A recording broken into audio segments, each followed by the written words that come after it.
आज मैं लेकर के आया हूँ बिहार का करंट अफेयर्स के साथ साथ आपको नेशनल और इंटरनेशनल इश्यूज लेकर के आया हूँ, जहां एक ओर हम लोग बिहार का विजयगा ऐप को पढ़ेंगे तो दूसरी ओर नेशनल इश्यूज का हम लोग मासी पोर्टल को पढ़ेंगे। तो एक तरफ हम लोग इंटरनेशनल इश्यूज का हम लोग ब्रिक्स के बारे में पढ़ेंगे, यानी कि आज का जो सेशन होने वाला है ये बहुत ही इंपॉर्टेंट होने वाला है। इसे आखिर तक सुनिएगा, साथ ही साथ लाइक शेयर कमेंट और सब्सक्राइब करना ना भूलें, और जो नए हैं बेल आइकन जरूर दबा लें ताकि आपको नोटिफिकेशन मिलता रहे। मैं हुसैन सर आपका अपने YouTube channel revision for success में अभिनंदन करता हूं, खैर मकदम करता हूं।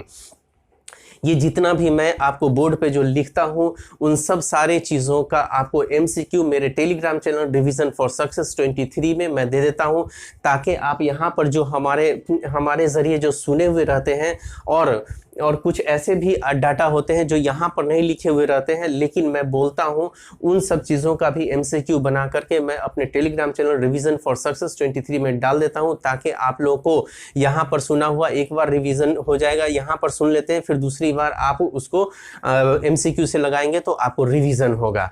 तो ये इस तरीके से प्रक्रिया से जो है आप कई बार रिवीजन हो जाता है, जो कि आपके लिए बहुत ही हेल्पफुल है। और मैं कोशिश यही करता हूँ कि अपनी बात सच्ची बात सही बात लेकर के आऊँ, ताकि आपको ऐसा गाइड मिले। अगर आप सिंसियर हैं तो मेरा गाइड जो आपको गाइड करते हैं वो बहुत ही ऐसा गाइड करते हैं कि पीटी के साथ साथ मेंस को भी पॉइंट आउट करते हैं, जो न केवल 69वीं बीपीएससी के पीटी के लिए भी काम आता है बल्कि आपको मेंस के लिए भी काम आएगा 69वीं जो पास करके जाएंगे, क्योंकि मैं यहाँ मेंस को भी कोट करता हूँ। भले ही उसके बारे में डिटेल्स में नहीं बताता हूँ लेकिन मैं कोट जरूर कर देता हूँ। साथ ही साथ जो 70वीं बीपीएससी का जो देने वाले रहेंगे पीटी, उनके लिए तो ये बहुत अभी से ही अगर नोट्स तैयार करेंगे तो उनके लिए बहुत ही इंपॉर्टेंट रहेगा।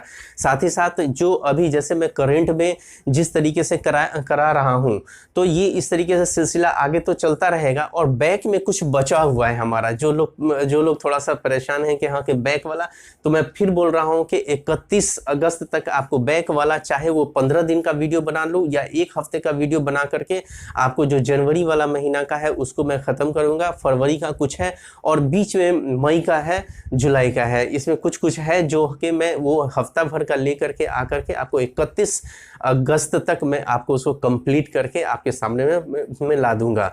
चाहे वो वीडियो के भी शक्ल में हो सकता है या आपको मेरे टेलीग्राम चैनल पे भी वो आपको ये हार्ड कॉपी के तौर पे मैं वहां पर अपलोड कर सकता हूं। किसी तरीके से भी आपको मिल जाएगा, ज़रूर मिलेगा। इसीलिए आप लोग, और साथ ही साथ जो है आप जितने भी आप लोग जो सुन रहे हैं वो ज़रूर शेयर ज़रूर कर दीजिएगा हमारे वीडियो को, ताकि और लोग भी इससे लाभान्वित हो।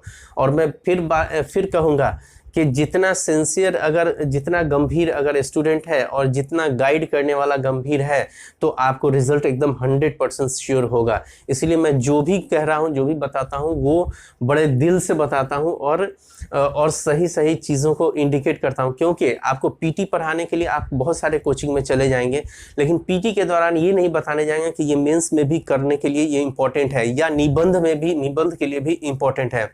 जैसा कि मैं अभी बताऊंगा कि पर्यटन वाला भी जो कुछ डाटा है वो भी जो है आपके लिए बहुत इंपॉर्टेंट होता है, मेंस के ये निबंध के पॉइंट ऑफ व्यू से भी और जीएस के पॉइंट ऑफ व्यू से, तो दोनों पॉइंट ऑफ व्यू से इंपॉर्टेंट होगा। साथ ही साथ आपको इंटरव्यू में भी ये सब चीज़ काम आएगा। चलिए अब हम लोग आते हैं टॉपिक के ऊपर। विजयगा ऐप जो है ये आपको जो अभी जाति आधारित जनगणना जो शुरू हुई है उसके डाटा के एंट्री के लिए ये जो है ये लाया गया है। उसका नाम रखा गया है विजयगा ऐप। इस विजयगा ऐप में वो सारा डाटा एंट्री होगा, जो जितनी भी गणना हो चुकी है उसका डाटा एंट्री इसी में होगा। ये ऐप, अब इसमें ये जाति आधारित गणना पे बात हो गई है तो थोड़ा सा फ्लैशबैक में चले जाते हैं। वैसे पिछला वीडियो में भी इसके बारे में फुल चर्चा किया हुआ हूँ। थोड़ा सा इस पर शॉर्ट में सारांश में कह दूं कि ये जो 6 जून 2022 को क्या हुआ था कि जाति आधारित गणना पर बिहार सरकार ने अधिसूचना जारी की थी। ये अधिसूचना से संबंधित पिछले भी बीपीएससी ने पीटी में क्वेश्चंस पूछ दिया है चुनाव के रिगार्डिंग कि कब अधिसूचना जारी की थी।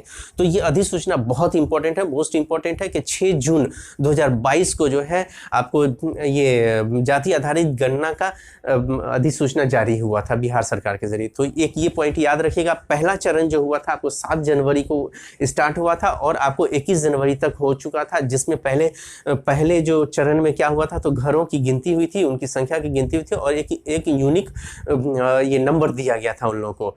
फिर उसके बाद हम लोग देखते हैं कि दूसरा चरण हुआ था आपको 15 अप्रैल से स्टार्ट हुआ था, जो बख्तियारपुर में सीएम के घर गांव से वो स्टार्ट हुआ था। उन्हीं को आपको हाई कोर्ट के आदेश के अनुसार इसको अस्थायी रूप से रोक दिया गया। कब रोक दिया गया अस्थायी रूप से हाई कोर्ट के जरिए? तो आपको 4 मई को, इस डाटा को भी याद रखिएगा। वैसे दूसरे चरण को चलना था आपको ये तक 15 मई तक, और 31 मई तक जो है आपको पूरा डाटा एंट्री हो जाना चाहिए था, जो नहीं हो पाया था। तो अब फिर उसके बाद लास्ट डाटा है कि 1 अगस्त को जो है अब आपको हाई कोर्ट ने फिर इसको बहाल कर दिया और गणना फिर स्टार्ट हो गया। तो ये विजागा ऐप जो जाति आधारित गणना का डाटा एंट्री इसी ऐप के जरिए होगा, जो कि पूरी जानकारी हम लोगों की रहेगी इसमें। दूसरा पॉइंट है आपको Indo Japan centre of excellence, Indo Japan centre of excellence. इसका शुभारंभ जो हुआ है आपको आईआईटी पटना के प्रांगण से हुआ है और ये 6 अगस्त 2023 को हुआ है। 6 अगस्त 2023 को हुआ है इंडो जापान आपको सेंटर ऑफ एक्सीलेंस का। ये आखिर है क्या? तो ये होगा क्या कि आपको ये दोनों जो है अपने कई क्षेत्रों में, जैसे शिक्षा के क्षेत्र में जो दूरियां हैं उन एक दूसरे को आपको आदान प्रदान करेंगे और उसमें हेल्प भी करेंगे। दूसरा है कि तकनीकी क्षेत्र में कई तकनीकी क्षेत्र में भी एक दूसरे का सहायता करेंगे। साथ ही साथ आपको कृषि उद्योग में भी सहायता किया जाएगा इस सेंटर ऑफ एक्सीलेंस के जरिए। फिर नवाचार के संदर्भ में जो भी होगा ये दोनों काम करेंगे। साथ ही साथ आपको अगर इंडिया के लेवल में देखते हैं तो ये दोनों मिलकर के भी आपको कई क्षेत्र में काम करेंगे, जैसे व्यापार उद्योग के क्षेत्र में भी वो लोग भी काम करेंगे। तो आपको इसमें जो है और सबसे इम्पोर्टेंट बात क्या है कि आपको बिहार के जैसे संस्थागत और एमएसएमई यानी कि आपको सूक्ष्म लघु मध्यम उद्योग जो है उसके अंतर्गत भी दोनों जो ये सेंटर ऑफ एक्सीलेंस ये इस पर काम करेंगे। चलिए इसके डाटा को हम पढ़ लेते हैं कि Indo Japan centre of excellence का शुभारंभ 6 अगस्त को हुआ था। ये 6 अगस्त को आप अगर जोड़ना चाहेंगे तो आप ये चीज़ जोड़ सकते हैं कि 6 अगस्त को आपको के जो घटना घटी थी आपको जापान के ऊपर आपको हिरोशिमा पे परमाणु बम अमेरिका के जरिए 6 अगस्त 1945 को आपको बम फेंका गया था। तो आपको 6 अगस्त को, तो इस ऐसे करके आप जोड़ करके भी देख सकते हैं कि ये 6 अगस्त इत्तेफाक है कि ये 6 अगस्त 2023 को यहाँ शुभारंभ हुआ है जापान और ये इंडो जापान आपको सेंटर ऑफ एक्सीलेंस का, और दूसरी तरफ जो है आपको इसी 6 अगस्त को हिरोशिमा पर अमेरिका के जरिए आपको बम फेंका गया था 1945 में, मतलब परमाणु बम फेंका गया था। ठीक है, आईआईटी पटना के 15वें स्थापना दिवस पर आईआईटी पटना के अंदर, ठीक है, के अंदर जो है ये आपको सेंटर ऑफ एक्सीलेंस का शुभारंभ हुआ और संस्थागत एवं एमएसएमई को बढ़ावा देगा। ये दोनों जो है आपको संस्थागत और एमएसएमई को बढ़ावा देगा। ठीक है, अगला पॉइंट है कि आरटीपीएस, ठीक है, राइट टू पब्लिक सर्विस। ठीक है, राइट टू पब्लिक सर्विस, इस पर भी हम लोगों ने पिछला चर्चा कर चुका है पिछले वीडियो में। यहाँ पर मैं ये पहले बता दूं कि ये मेंस के पॉइंट ऑफ व्यू से बहुत इंपॉर्टेंट है और 68वीं में ये आपको क्या किया है, लोक अधिकार से संबंधित आपको क्वेश्चन पूछा जा चुका है जिसमें ये भी पॉइंट इंक्लूड होना था। ठीक है, तो आपको ऐसे ही कुछ चीजें जो है एक बड़े क्वेश्चन में इंक्लूड होगा, उसमें से एक ये है और आरटीपीएस है। और आरटीपीएस आप एक चीज जान लीजिए कि ये लॉन्ग क्वेश्चन, मतलब कि इसका शॉर्ट क्वेश्चंस में भी आ सकता है और लॉन्ग क्वेश्चंस में अधिकार के अंतर्गत आ जाएगा। तो ये हम लोग को बिहार सरकार के जरिए ये एक कानूनी अधिकार दिया गया है। क्या अधिकार दिया गया है? तो इसके अंतर्गत यानी कि सार्वजनिक सेवाओं का अधिकार के अंतर्गत हम लोगों को कि आपको एक समय अवधि के अंतर्गत आपको कोई जैसे है कोई ये विभागीय कार्य है, जैसे आपको निवास प्रमाण पत्र बनाना है या जाति आधार प्रमाण पत्र बनाना है या राशन कार्ड बनवाना है, तो एक समय उसका निर्धारित किया गया है बिहार सरकार के जरिए। उस समय के अंतर्गत आपका अधिकार है कि काम आपको हो जाए। अगर नहीं होता है तो आप शिकायत करते हैं तो आपको ये जो जो उससे संबंधित अधिकारी है, कर्मचारी है, उस पर जुर्माना भी लगाया जा सकता है और साथ ही साथ उनको जेल भी किया जा सकता है। तो ये अधिकार जो हम लोग को दिया गया है, और इस अधिकार को ये शुरुआत कब हुई थी, तो इसकी शुरुआत आपको 16 अगस्त 2011 को हुआ था। कब हुआ था इसकी शुरुआत? 16 अगस्त 2011 को हुआ था। यानी कि हमारे जितने भी काम हैं, मतलब कि जो सरकारी काम है जो, तो उसके इसी के अंतर्गत होगा, जो कि एक समय के निर्धारित समय के अंतर्गत जो है हम लोग का वो काम करना है। तो ये हमारा कानूनी अधिकार है। तो यहाँ पर डाटा के अंतर्गत हम लोग सिर्फ इतना ही। लागू कब हुआ? 16 अगस्त 2011 को। इसके रिगार्डिंग जो है आपको हम लोगों ने चर्चा पिछले वीडियो में कर चुका है। इसकी चर्चा हुई थी, चर्चा हुई तो इसकी चर्चा होने का कारण क्या है, मैंने इसका भी शायद हो सकता है कि आपको पेपर का भी कटिंग मैं देता रहता हूँ अपने टेलीग्राम चैनल पे, ताकि आप लोग उसको डिटेल्स में पढ़ सके। तो मैंने इसका भी शायद दे दिया हुआ है।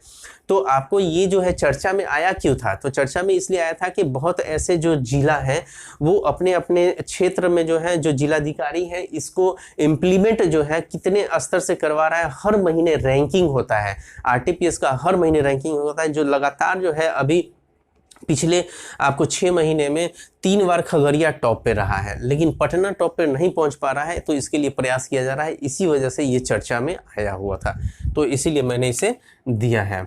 अब अगला जो टॉपिक है आपको प्रधानमंत्री जनधन योजना।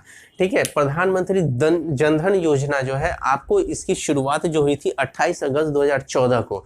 ये प्रधानमंत्री जनधन योजना क्यों चर्चा में है? तो चर्चा में इसलिए है कि 2022-23 का जो आपको वित्तीय वर्ष है, इस वित्तीय वर्ष में जितने भी लाभार्थी हैं, जितने भी राज्य, मतलब कि कौन सा राज्य जो है को लाभ ज़्यादा मिला है, उसका एक रैंकिंग बनाया गया था।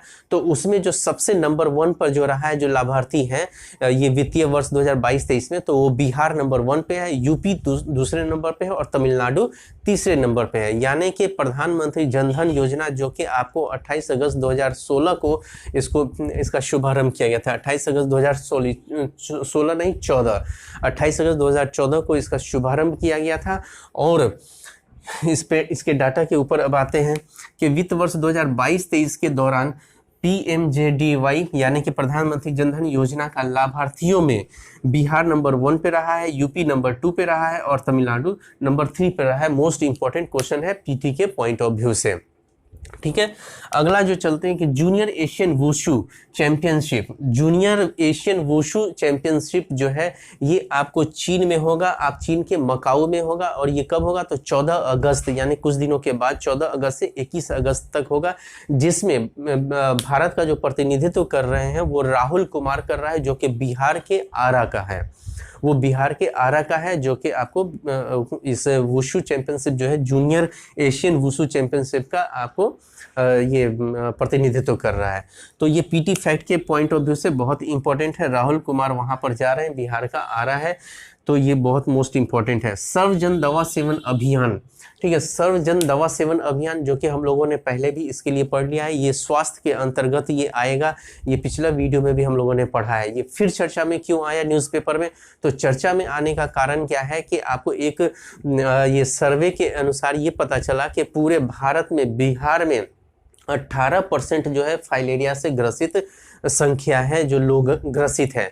तो इसी के लिए बिहार सरकार ने क्या किया है, सर्व जन दवा सेवन अभियान के तहत आपको 10 अगस्त 2023 से इसकी शुरुआत होगी। और ये शुरुआत जो है वैसे जिलों में होगी जहां पर इसकी संख्या ज़्यादा है।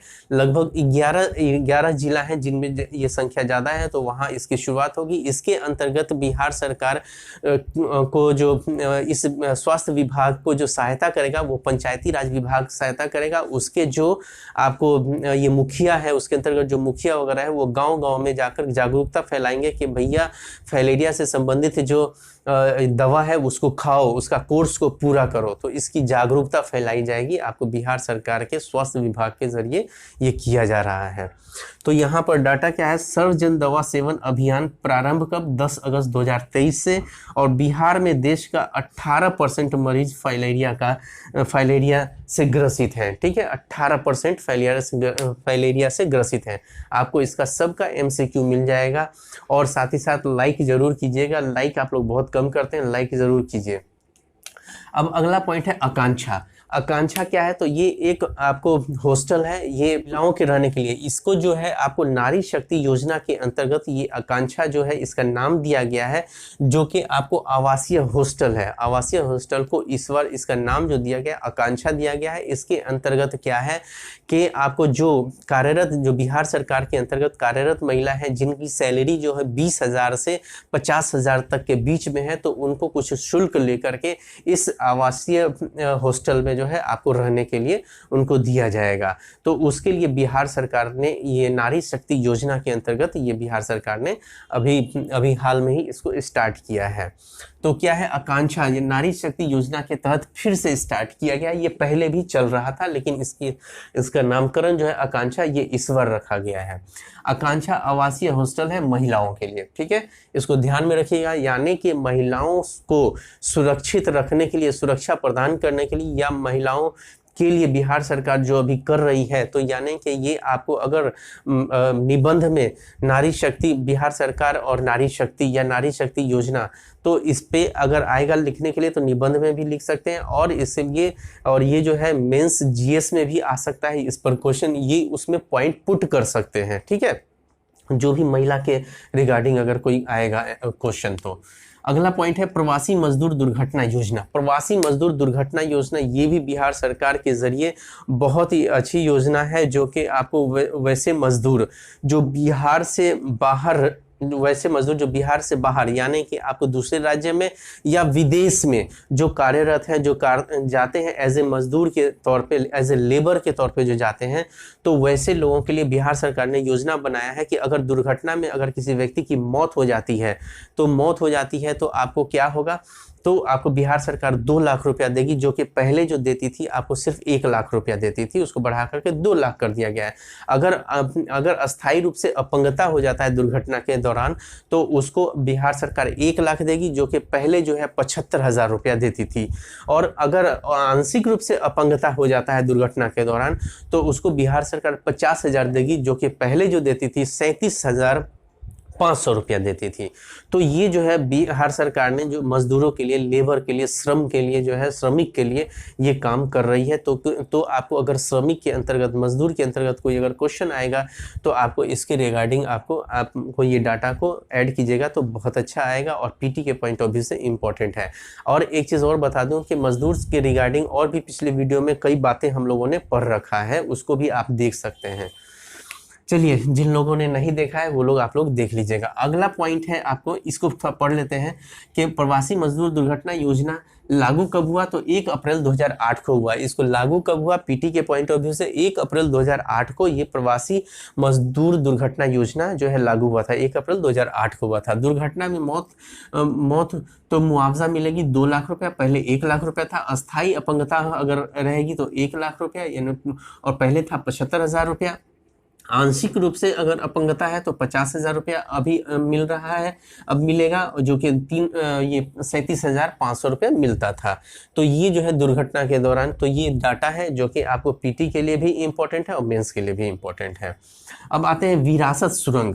विरासत सुरंग ये चर्चा क्यों रहा न्यूज़पेपर में, तो ये विरासत सुरंग वैसा सुरंग है, इसका नामकरण जो किया गया है, ये एक्चुअल में क्या है कि आपको एक बिहार संग्रहालय है जो कि आपको बेली रोड में है, एक छज्जू बाग पटना संग्रहालय है, छज्जू बाग में है।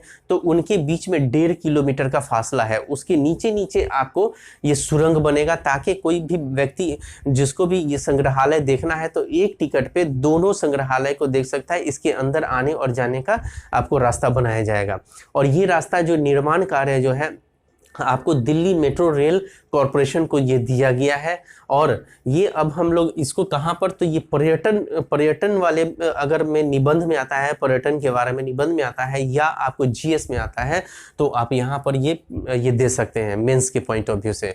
और पीटी के पॉइंट ऑफ व्यू से आपको जो है आपको क्या है, तो इसमें एक ही पॉइंट होता है कि आपको ये विरासत सुरंग का निर्माण करने के लिए बिहार सरकार ने किस कंपनी को का जिम्मेदारी दी है, तो आपको दिल्ली मेट्रो रेल कॉरपोरेशन को दिया गया है। बस इतना इंपॉर्टेंट है इसमें।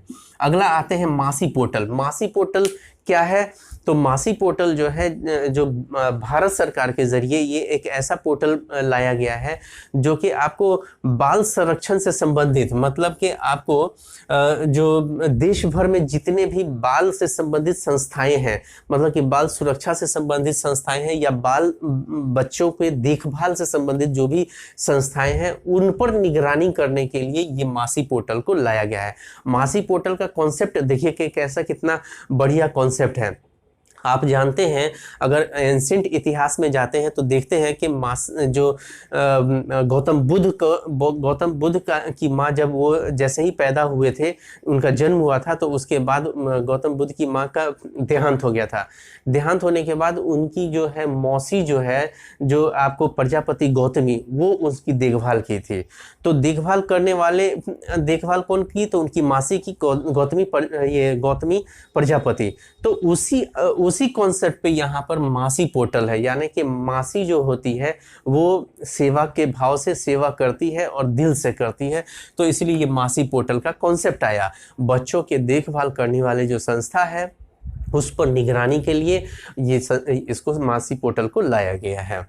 तो पढ़ लेते हैं। देश भर में बाल देखभाल संस्थाओं के निगरानी के लिए और राष्ट्रीय बाल अधिकार संरक्षण आयोग द्वारा मासी पोर्टल को विकसित किया गया है। मासी पोर्टल को किसके जरिए विकसित किया गया है?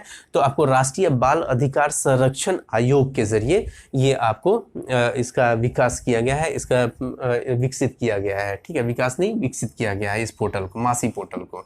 अगला पॉइंट है, भारत का नंबर 1 शतरंज खिलाड़ी डी गुकेश बना है। ठीक है, भारत का नंबर 1 शतरंज खिलाड़ी कौन बन गया है? डी गुकेश। इसके बारे में कई बार आप लोगों ने पढ़ा होगा।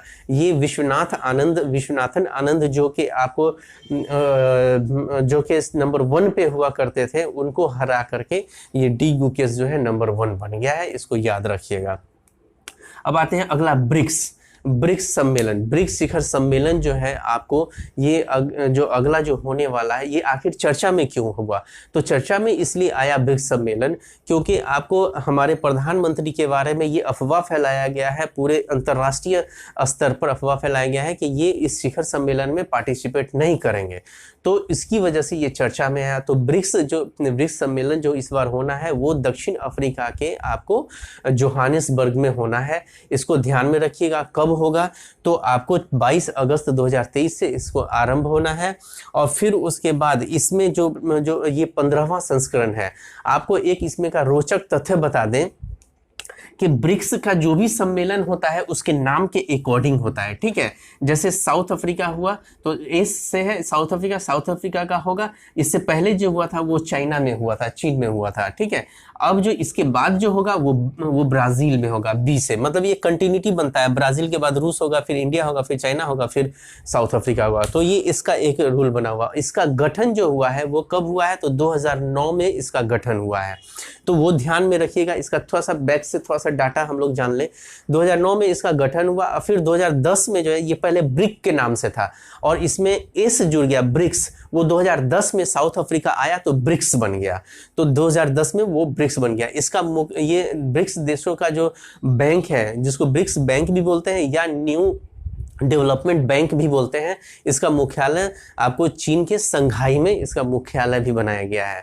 और इसका जो पिछला जो आपको हुआ था, आपको शिखर सम्मेलन, वो चाइना में हुआ था, जो कि मैंने बता दिया कि जिस तरीके से नाम है ब्रिक्स, उसी के अकॉर्डिंग ये चलता है, इसका सीक्वेंस होता है।